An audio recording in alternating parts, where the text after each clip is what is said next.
Falar alguma coisa? Falei. Deve ter desligado. A Idade Antiga, então, nós vamos dividir a Idade Antiga assim, ó, na parte que é exatamente as civilizações orientais. Então, eu joguei lá para vocês. A Idade número um é a civilização, as civilizações oriental, a Idade Antiga Oriental. Essa Idade Antiga Oriental é aquela com a presença do território do Egito, da Mesopotâmia, que lembra é o Iraque dos dias atuais, tudo bem? Além disso, nós vamos ter a presença dos hebreus, Israel nos dias atuais.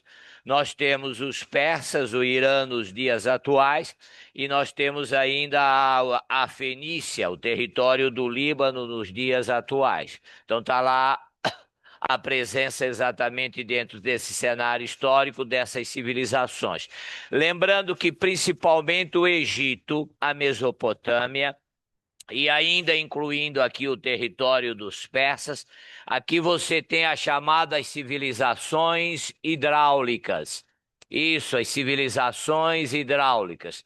Os caras utilizam esse termo porque são civilizações que dependiam principalmente dos rios. Lembram, no caso do Egito, o rio principal, o rio Nilo. No caso da Mesopotâmia da Mesopotâmia, o Tigre e o Eufrates. Isso. Lembrando da expressão meso entre os dois rios, o Tigre e o Eufrates. Então tá lá dentro as chamadas civilizações hidráulicas, onde o Estado é o faraó. O Estado, no caso da Mesopotâmia, vai ser o Patese, eu já vou mostrar para vocês. Eles têm a responsabilidade de executar as obras. Que obras? Abertura de canais, diques, represas, tudo bem? Porque eles vivem exatamente, fundamentalmente, da atividade agrária. E você tem nesse cenário histórico as duas civilizações que são consideradas não hidráulicas, tudo bem? Porque não estão exatamente dependendo do que? De rios. No caso da Fenícia, a saída é para o mar Mediterrâneo. E no caso lá dos hebreus, o rio de destaque vai ser o rio o Jordão. Então você tem estas civilizações naquilo que é conhecido como as civilizações do crescente fértil, tá? Do crescente fértil. Se vocês puderem trocar o slide, por favor, aí nós temos uma realidade dentro disso aí nos aspectos gerais, ó. Nos aspectos gerais nessas civilizações, nós tivemos a política marcada pela centralização. Se vocês observarem, o poder dentro desse processo histórico está na mão de alguém que governa de maneira autoritária, de maneira despótica. Então você tem exatamente um Estado centralizado, principalmente no Egito, também na Mesopotâmia, desculpe, deixa eu arrumar aqui, a centralização e um detalhe técnico que deve sempre ser relembrado por vocês. O poder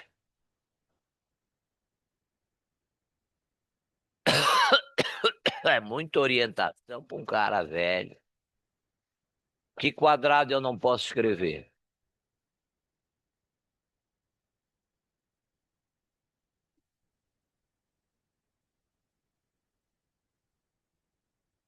Desculpa, pessoal. Então a política é marcada pela centralização. Isso, o Estado despótico, como está lá definido no meu slide, né? E o poder daquele personagem que é o líder político, no caso do Egito, o faraó. No caso da Mesopotâmia, como eu coloquei lá para vocês, o Patese.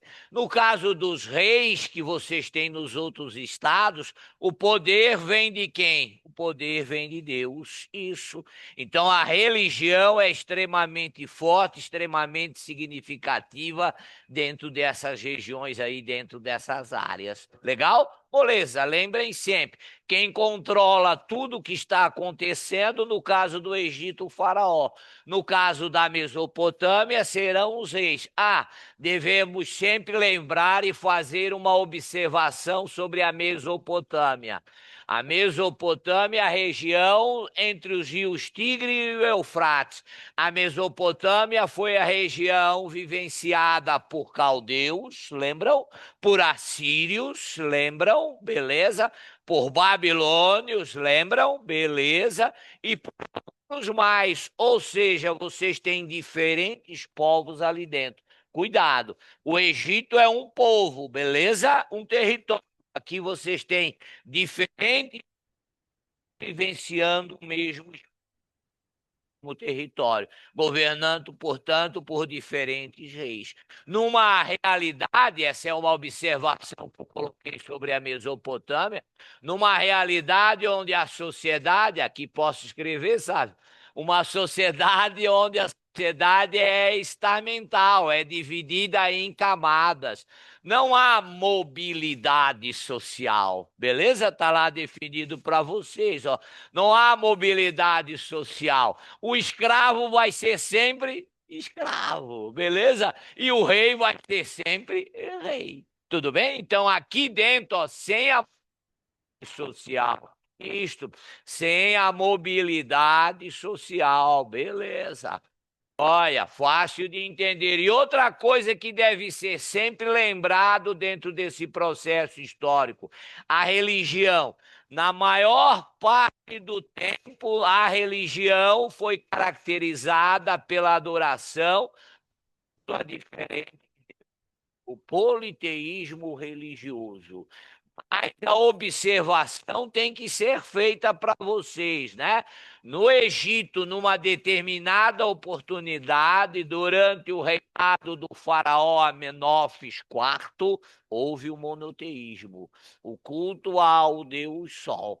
Então, no Egito, houve um momento de monoteísmo político, e entre os hebreus, da mesma forma.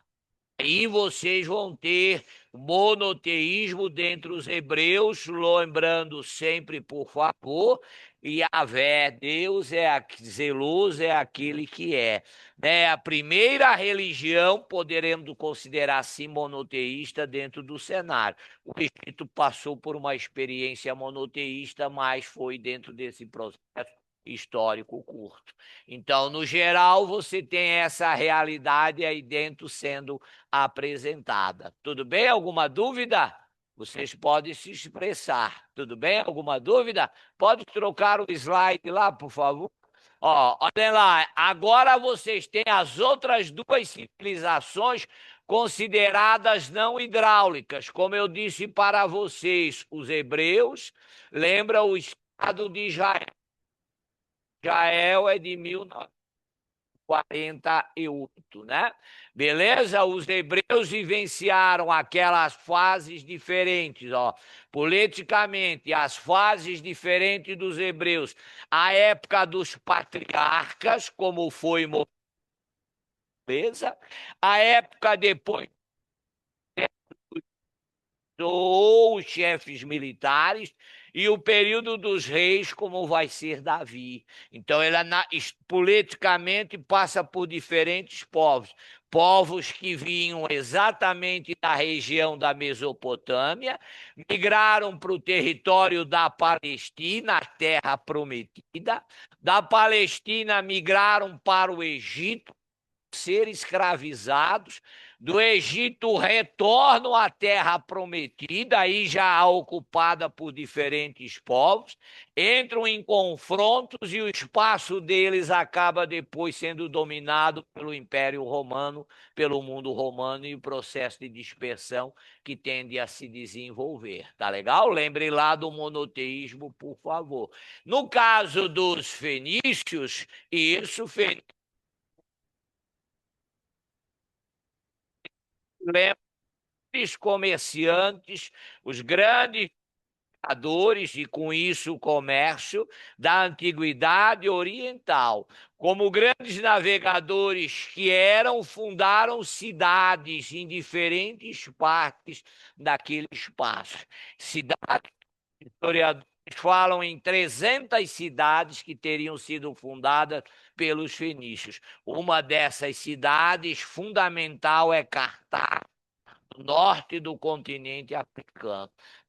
Cartago vai ser aquela cidade que vai rivalizar com Roma, ok? Nas famosas guerras púnicas que acontecerão depois. Então você tem aí dois pontos importantes dessas duas civilizações, e com os fenícios ainda lembrem, por favor, da escrita fonética. Aqui está a imagem dos hieroglíficos, aqui estão as imagens, evidentemente, das pirâmides do Egito, e isto é um zigurate, lembram? Uma espécie de pirâmide, só que é desenvolvida pelos povos da Mesopotâmia. Lembrando, ó, olhem só, é um tipo de pirâmide escalonada, diferente das pirâmides egípcias. Então, dentro da cultura, as obras que são fundamentais, porque os caras têm que usar as águas do rio, os caras têm o conhecimento em torno da astronomia, legal, beleza? O desenvolvimento, portanto, do calendário, grandes obras foram executadas, o conhecimento da matemática, vocês não podem esquecer, e de uma forma geral da medicina. Lembram no Egito, processo de mumificação. Para mumificar, logicamente, que eles têm que ter o domínio de técnicas na área da medicina. Bom dia, senhora. Tudo bem? Beleza? Tudo certo, Júlia? Dúvida aí, meninas? Para vocês, então, um apanhado geral dessas civilizações. Qual é o modo de produção predominante? É o modo de produção asiático, conhecido também como servidão coletiva. Não estou dizendo que não tem escravo, claro que tem escravo, mas a maioria da população é de camponeses, que trabalham nas terras de quem? Do Estado. Quem é o Estado? É o faraó. O Estado dá segurança, em tese. O Estado faz obras e vocês trabalham para o Estado, tudo bem? Beleza? Exatamente sobrevivendo daquilo que ele oferece. Aqui vale para as civilizações orientais. Eu troco a civilização oriental e eu vou para as civilizações da antiguidade ocidental. No caso das civilizações da antiguidade ocidental, o modo de produção vai ser diferente. Então você tem dentro desse cenário histórico a antiguidade clássica. Isso, como está na minha tela lá, ó. A antiguidade clássica. A antiguidade clássica vocês têm na letra A, como eu coloquei lá, na letra A, a Grécia. Isso. E a letra B, que eu deixo aqui embaixo, que vai aparecer depois, é exatamente o mundo romano. Tudo bem? Ah, vale registrar que na antiguidade clássica o modo de produção é a escravidão. Cuidado que já caiu na UFSC em algumas oportunidades. Atenas, lembram? É uma cidade onde a democracia se desenvolveu, diferente da nossa, mas não quer dizer que Atenas democrática não terá escravo. Claro que vem a escravidão. E a escravidão é por conquista. A escravidão é por dívida, certo? Beleza? Então, o modo de produção na leitura marxista é o modo escravista. Tudo bem? Beleza? Nesse cenário histórico. Então, vamos analisar primeiro o contexto envolvendo a Grécia. Grécia lembra a península. Isso, Península Balcânica. Beleza. Grécia lembra períodos com características, com isso aqui como a característica marcante. A cidade é um estado. Essa é a grande característica do mundo grego. A cidade é um estado, então não há unificação política. Sem unificação política, beleza? Ou seja, cada estado tem o seu governo. O Brasil é um estado federativo, constituído de estados e municípios, mas existe um poder central, um governo federal. Neste caso, não haveria. Então, cada cidade é um estado, essa característica tem que ser sempre guardada. E aí ele mostra os momentos diferentes os períodos dentro desse processo histórico da história grega. Alguma dúvida? Alguma dúvida? Vamos interagir. O pessoal que está de casa, alguma dúvida? Bom dia para todo mundo. Não dei o bom dia, meninas e ele. Não dei o bom dia, como eu sempre costumo dar. Meu bom dia é bastante alto. Bom dia, que é para acordar. Ah, é claro que eu não dou esse bom dia lá em casa para eu não entrar em confronto, entenderam? Porque aí tem que chamar a ONU para resolver a parada. Não, mas eu dou bom dia também, porque a minha esposa já estava acordada. Acorda, trabalha mais do que eu. Afinal de contas, todo mundo tem que trabalhar nesse planeta. Tudo bem? Ó, a história dos gregos, como está lá, está dividida em períodos. Então, a história do grego eu defini lá para. Eu não, os historiadores definiram, eu não defino nada. Está dividido em períodos. O primeiro período é o período chamado de pré-homérico. Qual é a característica marcante do período pré-homérico? É o período do povoamento. É o período do povoamento, quando a península está sendo povoada por jônios, eólios, aqueus e dórios, que eram guerreiros. Quando chegaram, fizeram uma zona na região. Aí eu mudei para o período homérico. O período homérico foi o período do sistema gentílico, o desenvolvimento, a formação de comunidades, controlada pelo pater, o pater família, comunidades autossuficientes, que vão crescendo, crescendo e acabam se desintegrando, dando origem ao período chamado arcaico. O período arcaico é o período das cidades. O período clássico é o auge das cidades. O período clássico continua aqui com as cidades, e depois as cidades que brigaram entre eles, leva o período helenístico, que é o período de dominação, onde o mundo grego é dominado pela Macedônia. Então, são 5 os períodos do mundo grego. Vê se vocês pegam aqui dentro. Ó. O pré-homérico, os povos ocupando a península. O homérico, o desenvolvimento das cidades, do sistema gentílico, desculpe.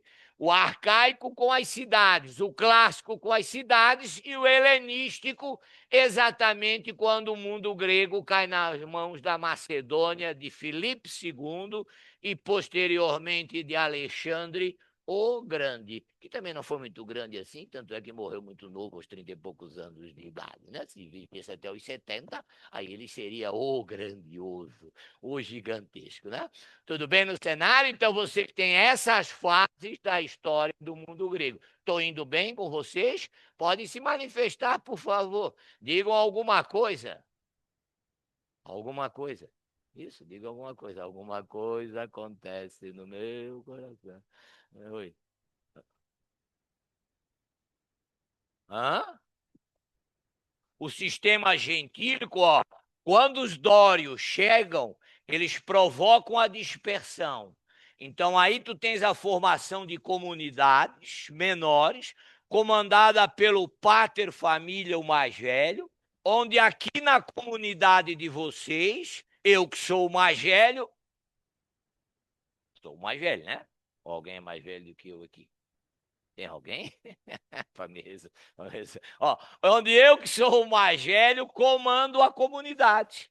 Onde o que a gente produz é em benefício da gente. Tudo bem? Beleza?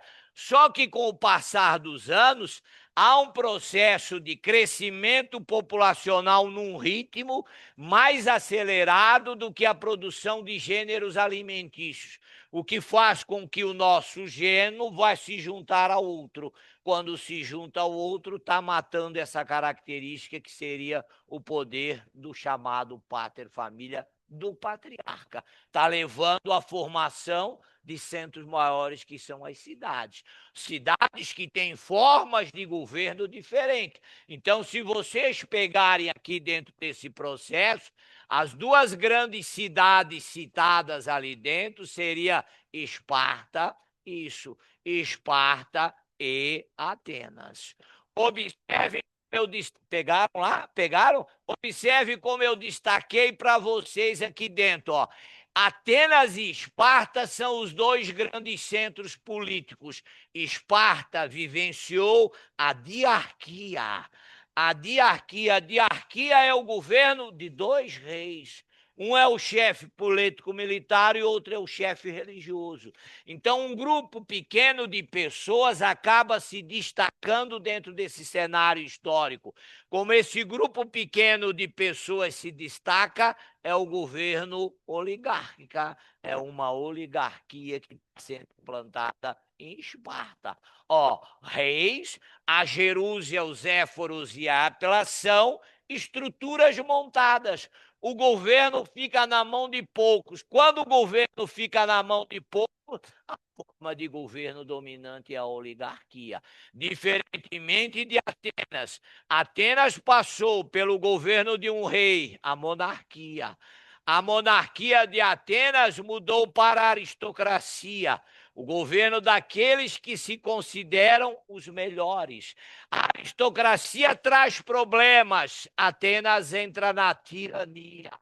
A tirania será substituída pela democracia, que não é igual ao ocidental. Caiu já no vestibular em Santa Catarina a comparação da democracia grega ateniense e da nossa. Lá ela era direta, os cidadãos fazem as leis. A nossa é representativa. Lá era extremamente excludente. Lembram?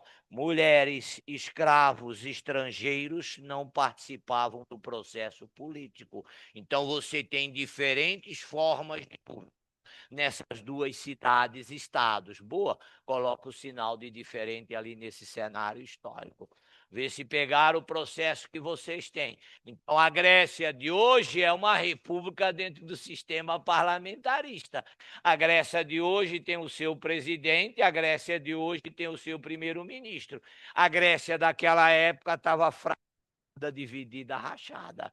Tudo bem, Sávio? Aí, dentro desse cenário da história, ele apresenta para você algumas diferenças entre essas duas cidades e estados.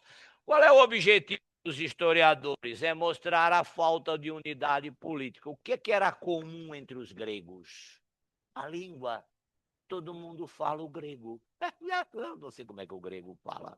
O que é comum entre os gregos? A religião. Todos adoram deuses. Quem é o Deus Supremo? Zeus, que habita o Monte Olimpo. Tudo bem? Por causa dos deuses ou em homenagem aos deuses, a gente faz os Jogos Olímpicos. Legal? Isso. Quando é que os gregos vão se unir?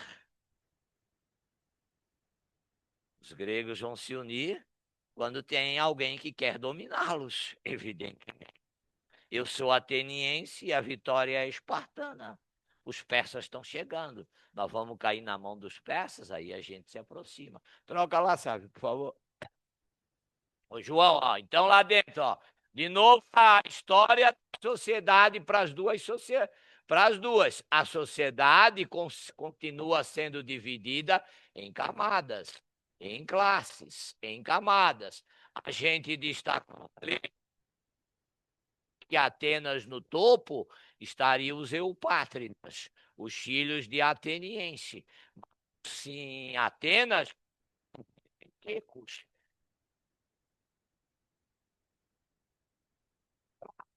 Beleza? Se a gente for comparar, tem uma classe dominante, são os esparciatas. Esparciatas. Mas vão ter lá os ilotas. Os ilotas, então, tem uma divisão social. Está lá dividido de novo dentro desse processo histórico. Meninas, anotem isso porque a questão às vezes vem com criticidade, as mulheres sem direitos políticos, ok? Os estrangeiros sem direitos políticos, os escravos sem direitos políticos. Então, quem tem o controle político no cenário seria entre as duas classes dirigentes. Tudo bem no cenário? Outra característica marcante que vocês devem sempre lembrar, que a história registra a presença de legisladores para a cidade-estado de Atenas. legisladores, como vai ser o personagem Drácon, ou Dracon, lembram? Ele é leis draconianas, lembram a expressão draconiana, as leis severas. E as leis severas de Drácon seriam substituídas por de Solon, beleza? Onde ele cria assim já pontos do sistema democrático. Mas o pai da democracia é Clístenes. O pai da democracia é Clístenes, que vai criar dentro desse processo histórico, vai criar dentro desse processo histórico o chamado ostracismo. Então, vocês coloquem o pai da democracia. Repetindo, por favor, isso vale para Atenas. Repetindo, por favor, isso vale para Atenas. E repetindo que a democracia é diferente dos dias atuais. Os historiadores apontam que o talvez legislador de Esparta tenha sido Licurgo, e muitos dizem que ele é uma figura lendária. Então, as leis em Esparta seriam atribuídas a este personagem. Dúvida, dúvida, dúvida? Oi, diga lá. O ostracismo é o banimento. Eu não sirvo para a sociedade. Qual é a sociedade? Grega ou ateniense?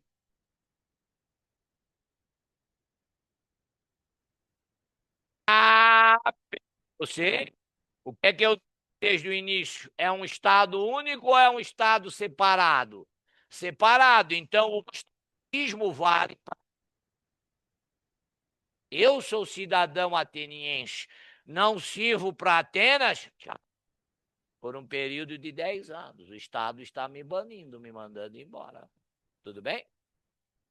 Era um tipo de exílio. É isso aí, forçado. Deu para compreender o processo com os bens ficando, né? Ok? Para o Estado, logicamente. Não vai mandar embora, tu é milionário, vai a tua grana embora. Para, fica com a grana aí, pô. Deixa. Então você tem esse período da história. Agora, o grande momento, sem sombra de dúvida, do mundo grego foi o período chamado de clássico. O período de clássico, no entanto, é o período de dois grandes confrontos, de duas grandes guerras. A dela é as chamadas guerras greco-pérsicas, as guerras chamadas de médicas. Nas guerras médicas, a cidade de Atenas criou a Liga de Delos. E com a cidade-estado de Atenas ligando a Liga de Delos, a cidade-estado de Atenas será vitoriosa na guerra contra os persas. Aqui são os persas. Assim eram chamados, os medos ou os persas. Lá atrás, Ciro o Grande unificou os persas e os medos naquele território que seria o Irã dos dias atuais. Lembrando que o Irã dos dias atuais, ele nunca gosta, hoje em dia, por ser um estado islâmico, ele prefere ser chamado sempre de a Pérsia, ok? Não é o Irã, na linguagem deles lá. Então, as guerras médicas, a data vocês têm ali, elas fortalecem a cidade-estado de Atenas. Quando elas fortalecem a cidade-estado de Atenas dentro desse processo histórico, cria uma rivalidade com outras cidades. E a Guerra do Peloponeso. A Guerra do Peloponeso é a guerra entre a Liga de Delos e a Liga do Peloponeso, que é comandada por Esparta. Atenção, a Guerra do Peloponeso enfraquece as cidades-estados. Os caras brigaram um tanto entre eles. A Guerra do Peloponeso proporciona a fragilidade do mundo grego. A fragilidade do mundo grego vai permitir o quê? A invasão da Macedônia. É o período helenístico, a invasão da Macedônia com a figura de Alexandre. Beleza? O período helenístico é o período da fusão da cultura grega com a cultura oriental. O mundo grego cai nas mãos da Macedônia, e a Macedônia vai cair nas mãos de Roma. Ok? Que dominará o cenário todo. E aí vocês não podem me esquecer da cultura grega, a filosofia de Sócrates, Platão e outros mais, a história de Heródoto, o teatro que costuma vir com dois estilos, as tragédias e as comédias, a mitologia, o culto, a adoração a diferentes deuses, Zeus, o pai, o Deus maior, arquitetura sempre com obras que viessem favorecer a população. Termas, tudo bem? Beleza? Ó, você tem a realização dos Jogos Olímpicos. São aspectos do mundo grego que vocês não podem esquecer, por favor. Eu estou indo lento demais. Era para ir mais rápido. Legal? Tudo bem? Tudo bem, Sávio? Aí a gente sai do mundo grego e a gente entra no mundo romano, que seria, se não me falha a memória, a letra B. É? Dúvida? Vejo de vocês estão quietas. Bom, são sempre quietas. Tudo bem? Tudo bem? As meninas aí que chegaram agora? Tudo certo? Vieram de onde? São aqui de Floripa mesmo? Ah, sim. Beleza, sejam bem-vindas ao colégio. Então. Beleza? Tudo bem, Arthur? Tudo bem, então você tem Roma. Roma na Península Itálica, sem ser a Itália unificada, né? Sem ser a Itália unificada. O treinador da seleção italiana, esta semana passada, reclamou que as eliminatórias da Copa do Mundo na Europa são injustas, são diferentes da eliminatória, e acusou a nossa que, de fato, a eliminatória na América do Sul é bastante fraca, né? São 10 seleções e 7 podem ir à Copa, fica fácil. Só que o problema é que o treinador da seleção italiana esqueceu que o time dele é muito ruim. É muito ruim, mesmo se fizesse uma eliminatória só Itália e Itália, ela perderia para ela mesma. Aliás, na outra eliminatória, 4 anos atrás, ela foi eliminada pela Macedônia do Norte. Eu nem sabia que na Macedônia o futebol já tinha chego lá. E ontem foi demonstração que eles tomaram aí outra goleada da Noruega. Noruega sempre me lembra os vikings, né? Os dominadores. Mas no futebol só que tem lá o viking chamado Haaland, né? Com 3 metros de altura, com o cabelo amarrado e que faz gol pra cacete. E deve ter uma grana do cacete, né? Dá até uma ajeitada na aparência dele. Eu com grana, a minha aparência seria muito melhor do que a atual. Não sei, acho que. Bom, tudo bem? Pegou aí, pessoal de casa, tudo bem? Aí a rapaziada que tá lá em casa assistindo, beleza? Nenhum comentário? Nenhum comentário lá da galera aí? Não, estão ainda tomando. Roma! Roma lembra a Península Itálica. Roma lembra o período da monarquia. Monarquia lembra reis. Reis. Quando o rei chamado Tarquínio se aproxima de populares, a aristocracia ou a oligarquia dá um golpe. Tarquínio é derrubado, vem a república. A república lembra a força do Senado romano. O Senado constituído de quem? De filhos de senadores. O Senado formado de patrícios, patrícios e patrícios. É a fase de grande expansão territorial. Lá na frente, a república fragilizada. A república é substituída pelo império. Por favor, minhas amigas e amigos, por favor, são 3 as fases do mundo romano, que é uma cidade-estado. Não é a Itália unificada. Durante a fase republicana, começa a expansão romana dentro da Península Itálica. Durante a fase republicana, vai se dar a expansão fora da Península Itálica. E durante a primeira fase do Império, é o auge do Império Romano. Mas depois vai declinar. Então vocês não têm um Estado unificado. Olhem lá. O rei de origem divina. Lembram? Rômulo e Remo. O irmão matou o irmão, beleza? Vira o primeiro rei, é a mitologia que entra em cena. Ali você tem esse rei Tarquínio se aproximando de populares. os patrícios, a elite, dão um golpe e instalam a república. Na república, o órgão-chefe poderoso é o Senado, mas tem os magistrados, está lá a expressão magistratura. Magistrado é o cônsul é o administrador da cidade. Magistrado é o censor, magistrado é o questor, magistrado é o edis, são espécies de ministros, o responsável pela justiça, pelas finanças, como o Brasil tem o governo federal e o presidente não governa sozinho, como os estados têm os seus governadores e ele não governa sozinho. É o sinal? É o sinal? E rapidez. Passou muito rápido e eu fui muito lento. Na verdade, tá, tudo bem?